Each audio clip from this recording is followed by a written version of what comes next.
Hey guys, what's up? It's Karl. Welcome back to another unboxing haul video. I think these are some of your guys' faves as we take a look at all of the tech that's come into the studio over the past couple months.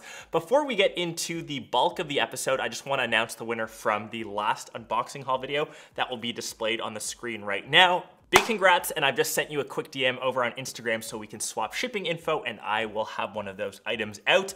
Just like every one of these episodes, you have a chance to win, but since I'm partnering with Realme on this episode, I'm actually giving away 10 Realme GT phones. So this is one of the biggest unboxing haul giveaways that I'm doing. 10 phones that you can win. Super simple to enter, guys. Just be sure to sub to the channel. I honestly can't ask for anything more.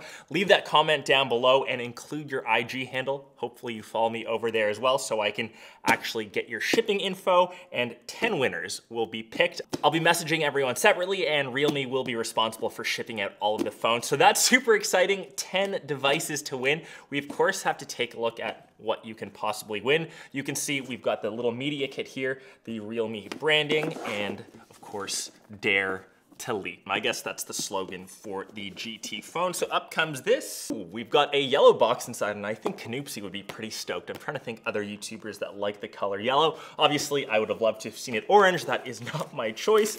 We can see though, the Realme GT, we also have a little 50-watt mini battery pack and a pair of Realme Buds 2. And if we quickly take this out, we can kind of see what's inside. Active noise canceling, which is always great. And I find that headphones in the past year have kind of been taking that feature away to keep the cost down. I'm looking at, say, the Pixel Buds Series A. Chiclet style carrying case, nothing too crazy to cry home about. Let's get these little accessories out of the way. This is the phone that I've been interested to check out. And I know Realme has labeled this as the flagship killer. We've kind of seen that name now over the past year. We've seen it with OnePlus. We've seen it with a lot of budget phones.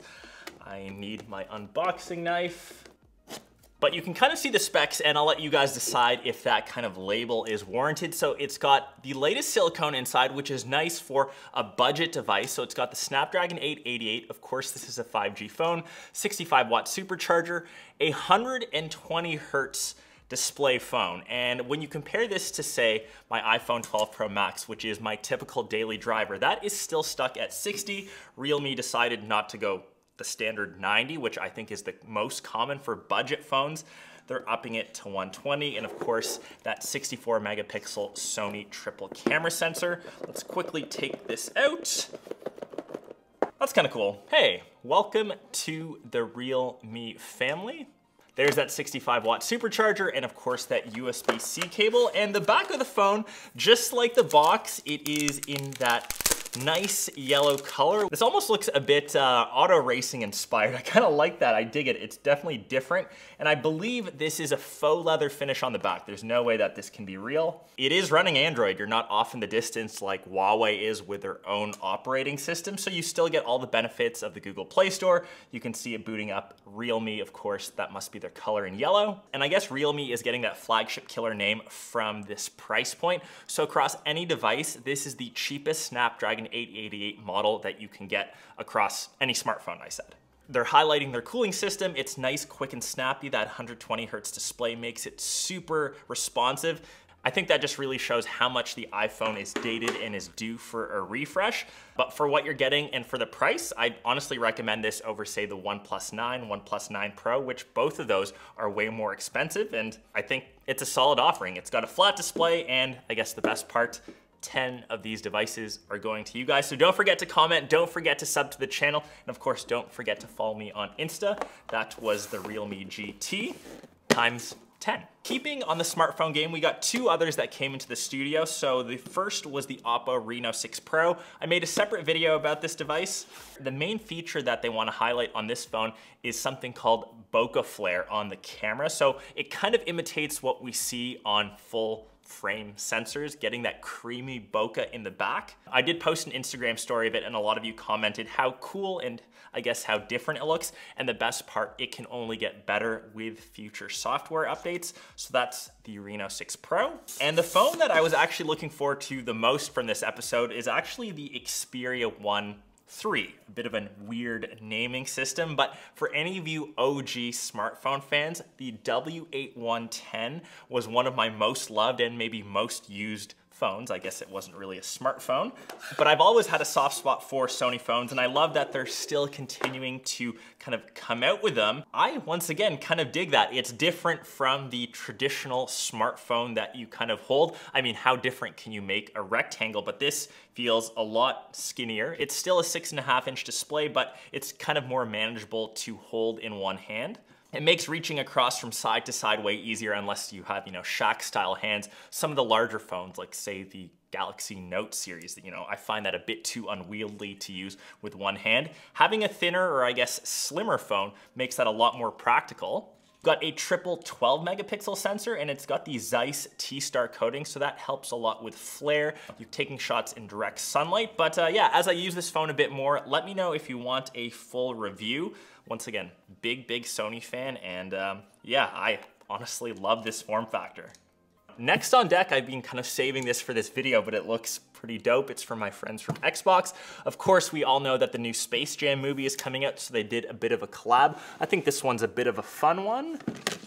Oh, some stuff is kind of falling out already. I think this guy just kind of goes back up there, but you can see that this is just, one of their little promo sets. It comes with, couple cool little goodies. I guess this wants to come out first. This kind of looks like a little collectible card signed by our boy Bugs Bunny himself. I think we all know the craze of Pokemon cards, or the resurgence of, collectible cards in general. It would have been cool if we got like an official Beckett rating, like if this was, a 10 out of 10, maybe it would be a bit more valuable in the future, but you can kind of see number 22 in 1,000. So that makes it pretty rare, pretty unique. We've got a toy LeBron James, as he's replacing Michael Jordan as the main person, and that's what I'm talking about. The thing that I am eyeing the most, because I think a lot of you know I am a huge Xbox controller nerd. You can kind of see Toon Squad across the front. This one's kind of cool. It's got some orange around the outsides, turquoise on the back. If you're a bit of a baddie and kind of like the Goon Squad instead, this one is purple with some black. This one's a bit more consistent with the colors, but I think the one that kind of caught my eye the most was this one. It's got a little Warner Brothers logo in the middle, and it kind of looks like the internals of a computer or some screen. I'm kind of digging this one, and of course the Space Jam logo in the back. The OG Space Jam, was one of my favorites growing up, and it's kind of weird to see MJ being replaced by LeBron, but maybe some of you guys might differ.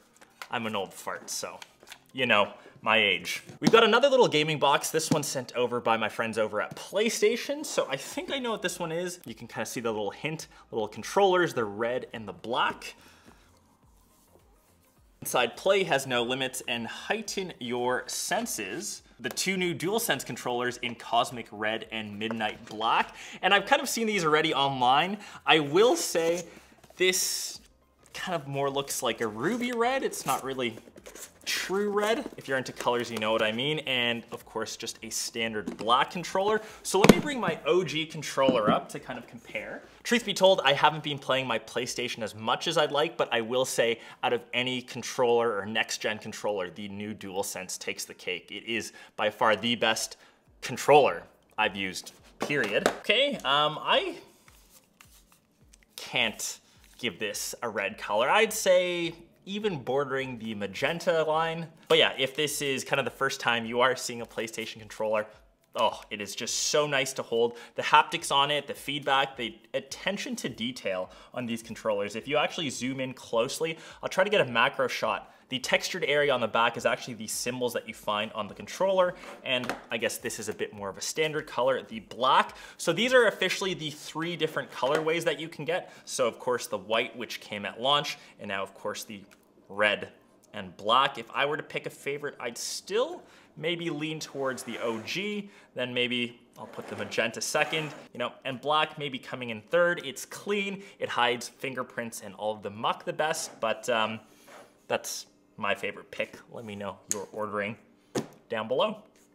Speaking of Sony, I know this camera's been out now for a while. It's the Sony ZV-1. I did just get it. I had to unbox it quickly just to check it out.